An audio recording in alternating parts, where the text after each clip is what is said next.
ప్రభు అయిన యేసుక్రీస్తునందు మీ అందరికీ శుభములు. 24వ కీర్తన చదువుతున్నాం. భూమియు దాని సంపూర్ణతయు యెహోవాయే, లోకము దాని నివాసులు యెహోవాయే. ఆయన సముద్రం మీద దానికి పునాది వేసెను. దేవుడు సృష్టించిన ఈ భూమి ఆకాశము యేసయ్యదే, అంటే తన కుమారుడికి ఇచ్చాడు. భూమి ఆకాశము యేసుక్రీస్తు అప్పుడు పవర్ యేసుక్రీస్తుకి వచ్చింది. యేసుక్రీస్తుని ఆరాధించినప్పుడు దేవుడు అన్ని కాలాల్లో కూడా, ఒక దావీదు కాలం తీసుకోండి, ఒక అబ్రహాం కాలం తీసుకోండి, ఒక మోషే కాలం తీసుకోండి. మోషే కాలంలో అయితే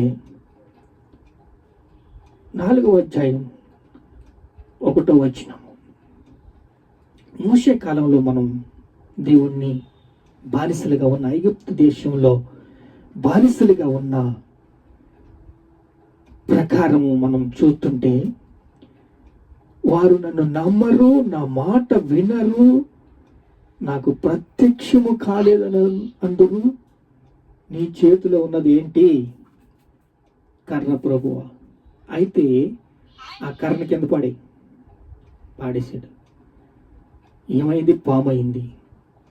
మళ్ళీ పట్టుకో, తోకను పట్టుకున్నాడు, మరలా పాము కర్ర అయింది. అంటే నీకు మహిమను ఇస్తున్నాను, నేను గ్యారంటీ ఇస్తున్నాను, నీకు పవర్ ఇస్తున్నాను, నీవు ప్రజలని తీసుకువెళ్ళు. అంటే ప్రజలతో దేవుణ్ణి ఆరాధించాలని ఆశపడుతున్నారు. ప్రజలు దేవుణ్ణి ఆరాధించాలి, అరణ్యములో ఉత్సాహం చెయ్యాలి, అరణ్యములో ఆరాధించాలి, స్తుతించాలి, అద్భుతాలు ఆశ్చర్య కార్యాలతో దేవుణ్ణి ఆరాధించాలని దేవుడు భూమి ఆకాశము సమస్తము సృష్టించాడు. లోకము దాని నివాసులు యేసుక్రీస్తులో ఉన్నారు. యేసుక్రీస్తు తండ్రి కుడి పార్శ్వం ఉన్నాడు. చూడండి, ప్రకటన గ్రంథం 2:26లో, నా క్రియలు జాగ్రత్తగా చేయువానికి జనుల మీద అధికారము ఇచ్చేదను. నా క్రియలు శ్రద్ధగా చేస్తే జనుల మీద మీకు అధికారం ఇచ్చేదను. మోషే కాలంలో ఆరాధించమంటున్నారు, మరలా అబ్రహాం కాలంలో ఆరాధించమంటున్నారు, అబ్రహాం కాలంలో ఆరాధించమంటున్నారు కదా. ఒకసారి చూద్దాం.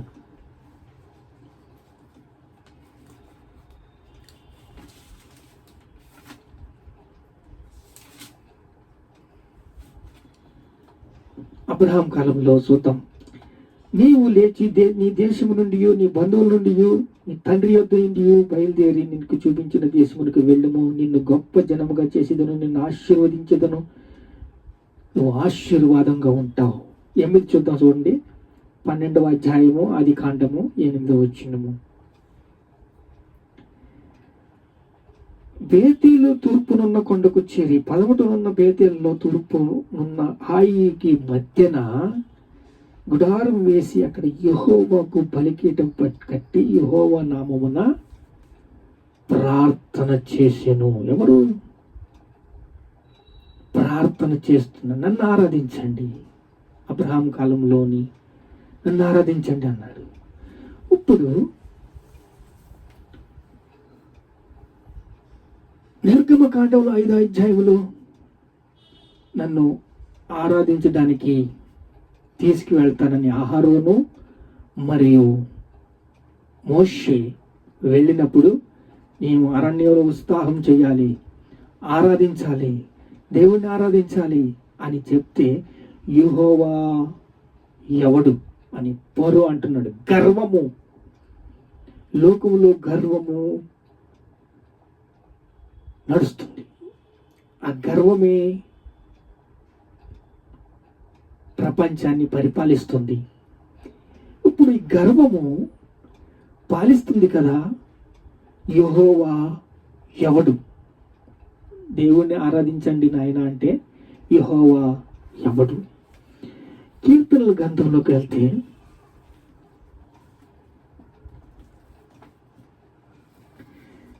22వ వచనం 24వ వచనంలో చూడండి,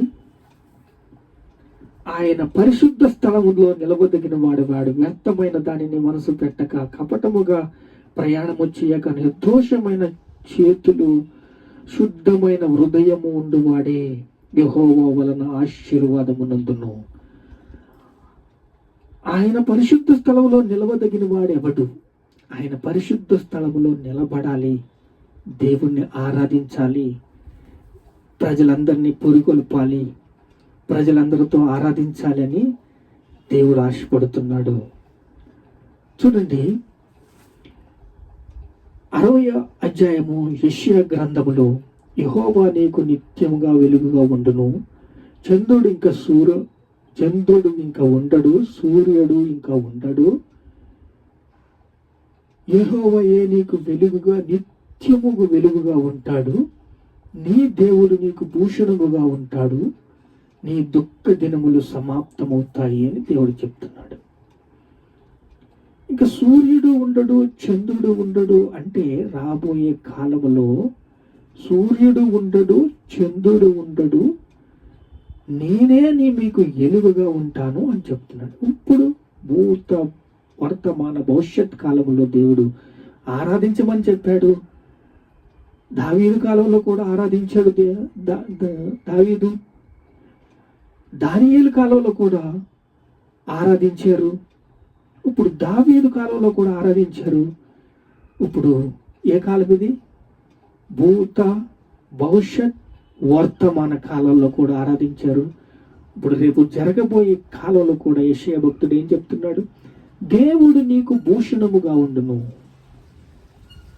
యెహోవాయే నీకు నిత్యమైన వెలుగుగా ఉండును, చంద్రుడు ఇంకా సూర్యుడు ఉండడు, క్షీణించిపోతారు వాళ్ళు ఉండరు, యెహోవాయే నీకు నిత్య వెలుగుగా ఉంటాడు, నీ దుఃఖ దినములు సమాప్తమైపోతాయి అంటున్నాడు. చూడండి, అపోస్తుల కార్యములు 22వ అధ్యాయం చూసినట్లయితే 2వ అధ్యాయము 2వ వచనం.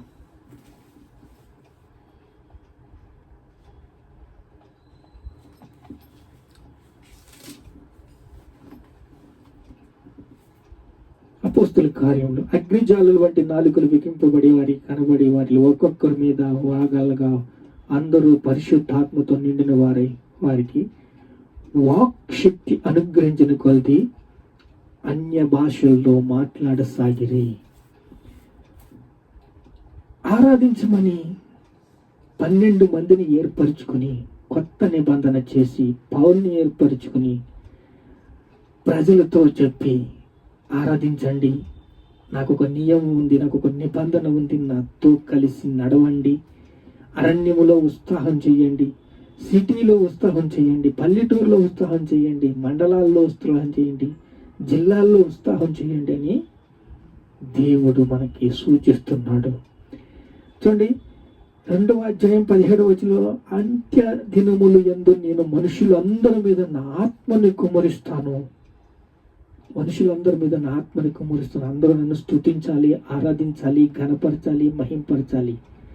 24:1 కీర్తనలు చూస్తే, భూమి దాంట్లో ఉన్న సమస్తమును యెహోవాయే, దాంట్లో ఉన్న నివాసులు యేసుక్రీస్తుయే. భూమి నాది, ఆకాశము నాది, దాంట్లో ఉన్న సమస్తము నాయే, అందరూ నా వాళ్ళే, నన్ను ఆరాధించండి, నన్ను స్తుతించండి, నన్ను ఘనపరచండి, నన్ను మహింపరచండి అని దేవుడు చెప్పక ప్రతి కాలంలోనూ చెప్తున్నాడు. ఇప్పుడు మనుషులందరి మీద నా ఆత్మని కుమ్మరిస్తానని చెప్పాడు. 2:25 అయితే, నేను ఎల్లప్పుడూ నా ఎదుట ప్రభువును చూచుచుంటిని, ఆయన నా కుడి పార్శ్వమున ఉన్నాడు, నేను కదల్చబడను, కావున నా హృదయం ఉల్లయించెను, నా నాలుక ఆనందించును. దావీదు భక్తుడు కంఠస్వరం ఎత్తి, ఆయన నా కుడి పార్శ్వమున ఉన్నాడు, నేను ఆరాధిస్తాను, ఆయన స్తుతిస్తాను, ఆయన ఘనపరుస్తాను, ఆయన మహింపరుస్తాను అంటున్నాడు. 2:35 చూస్తే, నీవు నా కుడి పార్శ్వమున కూర్చుండమని ప్రభు నా ప్రభుతో చెప్పాను. ప్రభు నా ప్రభుతో చెప్తున్నాడు ఆరాధించమని. దావీదు కాలంలో ఆరాధించారు, మోషే కాలంలో ఆరాధించారు, ఎర్ర సముద్రం 2 పాయలుగా చేసి తీసుకుని వచ్చారు, అబ్రహాం కాలంలో కూడా ఆరాధించారు. ఏదేను తోటలో ఆరాధించడానికి అక్రమము జరిగింది, సత్క్రియ కోల్పోయారు. దేవుడు ప్రతి కాలంలో కూడా ఆరాధించమని చెప్తున్నాడు. ఇప్పుడు దుఃఖ దినములు సమాప్తమైన, నీకు సూర్యుడు ఉండడు, చంద్రుడు ఉండడు, అవన్నీ ఏముండవు, కానీ నేనే ఉంటాను ఇలుగుగా. యుగ యుగాలు మీతో ఉంటాను, నన్ను ఆరాధించండి. యుగ యుగాలు అంటే పరలోక రాజ్యంలో చెప్తున్న మాట ఇది. నీకు భూషణంగా ఉంటాను, దేవుడు మీకు భూషణంగా ఉండును, దేవుడే మీకు అన్ని సమస్తమును ఆయనే ఉన్నాడు. భూమి నాది, ఆకాశము నాది, సమస్తము నాదే అని దేవుడు చెప్తున్నాడు. ప్రార్థన చేసుకున్న మహాపరిశుద్ధుడు అన్ని కాలాల్లో దేవుణ్ణి ఆరాధించడానికి, దేవుని గణపరచడానికి, దేవుని మహింపరచడానికి నువ్వు తండ్రి ఎంతైనా చాలు అడుగు తండ్రి. పరిశుద్ధాత్మదేవ, మాతో ఉన్నావు, మాలో ఉన్నావు, మీకే సమస్త మహిమ ఘనత ప్రభావాలు చెల్లిస్తున్నాం తండ్రి. ఆమేన్.